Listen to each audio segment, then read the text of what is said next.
ఉమ్మడి రాష్ట్ర రాజకీయాల్లో దివంగత వైఎస్ రాజశేఖర రెడ్డి ఓ వెలుగు వెలిగారు. ఆయన తర్వాత కుటుంబం నుంచి ఇద్దరు వారసులు యాక్టివ్ అయ్యారు. ఆయన పాలిటిక్స్ అన్న జగన్ కంటే ఓ ఆకు ఎక్కువే చదివారు షర్మిల. 2019 ఎన్నికల్లో జగన్ గెలవడంలో ఆమె కీలక పాత్ర పోషించారు. ఆ తర్వాత విభేదాల కారణంగా షర్మిల తెలంగాణలో రాజకీయాలను కొనసాగించాలనుకుంది. పార్టీ పెట్టి వైఎస్ బిడ్డగా ప్రజల్లోకి వచ్చింది. ప్రజలైతే ఆదరించారు, కానీ అది ఓట్లు పడేంత కాదు. దీంతో చేసేదేమీ లేక గతేడాది కాంగ్రెస్ పార్టీకి మద్దతు ప్రకటించారు. ఆ తర్వాత షర్మిల సోనియా గాంధీ సమక్షంలో కాంగ్రెస్ లో చేరారు. జగన్ దూకుడుకు కళ్ళెం వేయాలని భావించిన కాంగ్రెస్ పార్టీ షర్మిలను ప్రయోగించింది.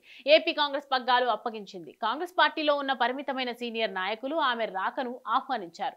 కాంగ్రెస్ పార్టీ బలోపేతానికి ఆమె కారణమవుతారని భావించారు. కానీ ఎన్నికల్లో కనీస స్థాయిలో కూడా కాంగ్రెస్ పార్టీ బలం పెరగలేదు. ఎన్నికల తర్వాత కూడా ఆమె వైఖరి మారలేదు. సొంత ఎజెండాతో ముందుకెళ్లడంతో సీనియర్లు నేరుగా అధిష్టానానికి ఫిర్యాదులు చేసినట్లు సమాచారం. షర్మిల నియామకం జగన్ కు ఇబ్బందికరంగా మారింది, కానీ కాంగ్రెస్ పార్టీకి ఎటువంటి ప్రయోజనం లేకుండా పోయింది.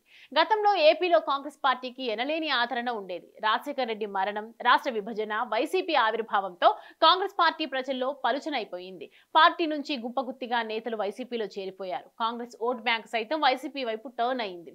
అయితే షర్మిలకు బాధ్యతలు అప్పగించిన తర్వాత క్యాడర్ ఇటు వస్తుందని హైకమాండ్ భావించింది. అందుకే ఎన్నికలకు ముందు కాంగ్రెస్ పార్టీకి నేతల ఆదరణ పెరిగింది. కొత్త ఓటింగ్ శాతం పెరుగుతుందని భావించి చాలా మంది టికెట్స్ ఆశించారు.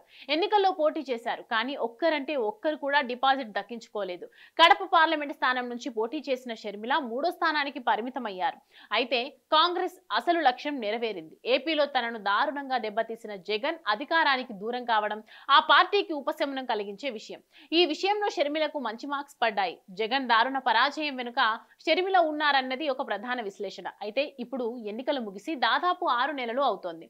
వైసీపీ అధికారానికి దూరమైంది. కూటమి ప్రభుత్వం అధికారంలోకి వచ్చింది, కానీ ఇంకా షర్మిల వ్యక్తిగత ఎజెండాతో ముందుకు వెళ్తున్నట్టు విమర్శలు ఉన్నాయి. ఆమెను కాంగ్రెస్ పార్టీలోకి ఆహ్వానించిన సీనియర్ నేత రఘువీరారెడ్డి ఏకంగా అధిష్టానానికి ఫిర్యాదు చేసినట్లు వార్తలు వస్తున్నాయి. ఏపీలో షర్మిల వ్యక్తిగత ఎజెండా ఒక్కసారి పరిశీలించండి అన్నది ఆ ఫిర్యాదు సారాంశం. అయితే ఇంతకంటే ముందే టికెట్ల కోసం డబ్బులు వసూలు చేశారని చాలా మంది నేతలు ఫిర్యాదు చేశారు. ఇలా వరుస ఫిర్యాదులతో ఆమెపై హైకమాండ్ సీరియస్ గా ఉన్నట్లు తెలుస్తోంది. మరి షర్మిలను ఉంచుతారా లేదా అన్నది చూడాలి.